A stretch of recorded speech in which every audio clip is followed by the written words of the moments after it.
Many Kentucky towns are proud of a famous citizen. Of course, Hodgenville is happy to claim Abraham Lincoln.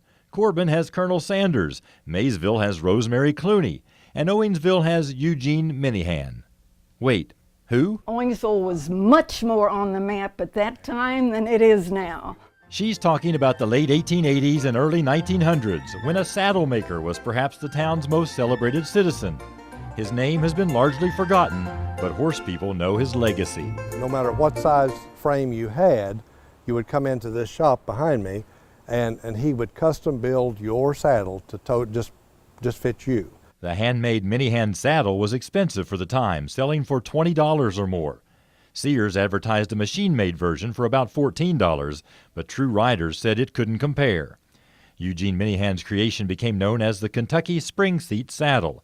It was flexible like a shock absorber for a comfortable ride, and padded with sheep's wool. When we do this, we want to do it right. Now a group of history buffs hopes to resurrect Minihan's former fame and draw some tourists off I-64 in the process. They'd like to raise $15,000 to make a bronze statue of the saddle.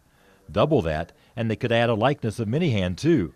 Sculptor Sam McKinney made a model with only one newspaper photograph to go by. It's fuzzy, but I could get his stature and pretty much what he wore and the structure of his face, but not very much detail. Minihan believed in advertising, and his reputation brought buyers from all over the eastern U.S. and Canada. His product was unique, so leaders want to make sure his statue is too.